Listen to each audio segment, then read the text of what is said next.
You probably clicked on this video for one of two reasons. Number one, you probably got the old PC that's just sitting in the garage or the closet and you want to do something about it and you want to make a use of it. Or number two, you're tired of paying for streaming platforms that just keep raising their prices for no reason, and you probably own multiple of them just to watch a few of your favorite shows or movies. In today's video, I want to show you how you can just turn any old PC into a streaming server. This is basically like having your own Netflix and you don't have to pay for it at all. So let's get into how I did this and how you can pull this off too. So the first thing you're going to need is just any kind of computer. It could be an old computer, it could be a new computer, but this can work just basically on any old computer that you want. Now for me, I'm just using a PC that I got off the Facebook Marketplace just for $25. You guys can pretty much do the same thing. This PC came with some pretty good specs that I'm impressed and will be perfect for this build. It came with an Intel i5, 6GB of DDR4 RAM, a 1TB hard drive, and a 256 SSD that I went ahead and added. And also with the bonus, it came with a network card, which I thought was cool, and we might not be needing it, but it's there if we ever need it. Alright, so getting into it, basically we're going to make a USB drive that will be able to let us install Linux, which will be running our server. So how I did this is I got any USB stick. It has to be at least 8GB. Mine here is 64GB. So I went ahead and plugged it into my PC, but I recommend doing the USB 3.0 plugins. They're a little bit more faster and I recommend them more for doing this type of thing. I then went to Linux Mint's website. You can search it up on Google, and I downloaded a copy of the ISO file. This is basically what we'll be using to install onto the computer. And then while that's downloading, you want to go to rufus.ie. It's a website. You can also look it up on Google, and it's going to allow us to burn that ISO file onto the USB so we can install it on the computer.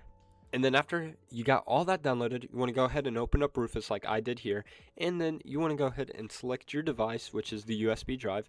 Make sure you select the right USB drive, and then you want to select the file right here. You want to select that ISO file that we downloaded for Linux Mint.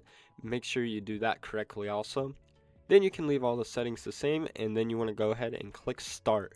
But beware, all files on the USB drive will be wiped, so make sure to back up your stuff because you won't be getting it back. So just make sure to back up whatever on your USB drive, and then after that, it'll take a few minutes to get the USB drive installed. But while you do that, you want to get a station where your computer is going to be set up for this install. You're going to need a monitor, keyboard, and mouse, but don't worry, later on we probably won't need the keyboard, mouse, and monitor. We can just have the computer plugged in anywhere.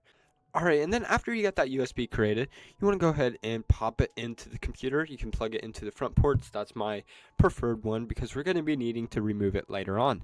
And then I'm going to turn on the computer, but while the computer's turning on, I'm going to click a corresponding button on my keyboard like I did so. It depends on your PC. This will you basically need to get into the boot menu. For me, it was F12, but for you, it could either be Escape, F1, F11 or F12. Those are usually the most common ones. But after that, I got into the boot menu right here, and I made sure to click enter onto the USB drive that we had plugged in. Then after that, you should see Linux Mint start to boot up.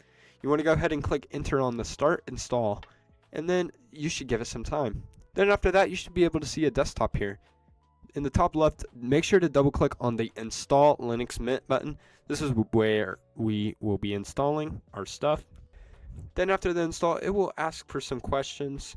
Make sure to select your SSD as the right one. It will basically ask you for your date, for your time zone, and for your name and password. For my name, I just put it as server, and password, I just put it as a secure password that we can use. Then after that, I went through with the install, and beware that your SSD that you will use if you do an SSD will be wiped if you install it to it. Then after that, the install will say to remove your USB, which I had done, and then you should restart and you should boot into Linux Mint. After you get logged in, we need to configure some stuff to get this ready. In the search bar on the bottom left, you can search up power management like I did here, and then you want to go into that and make sure to set everything off for time.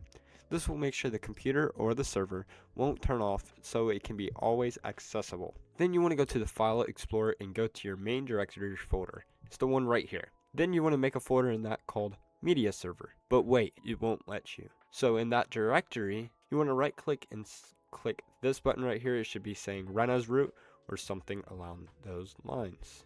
then you can make that folder. Then in that new folder, make 2 folders, one called movies and the other TV shows. Then you are done with that. After that, you want to go to Firefox and look up Plex Media Server Download. Then on the website that shows up on Google, you want to make sure to click the download buttons I am hitting right here. After that's downloading, you can go ahead and double click on that new file and go through with the install process that shows up here. Now we're almost done. Next, put this into your URL in your web browser. This lets you control the server's web UI and get everything set up.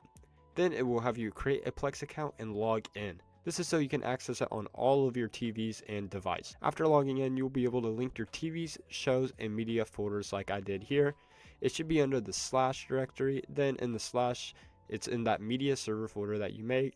Make sure to do it separately for the TVs show folder and the movies folder right here. Then after that, everything is set up. It's complete. Now getting that media yourself, I can't tell you in the video due to copyright reasons. But you can legally rip the movie using the DVD drive like I do here and put it in the corresponding folder. And with that setup done, let's try it out.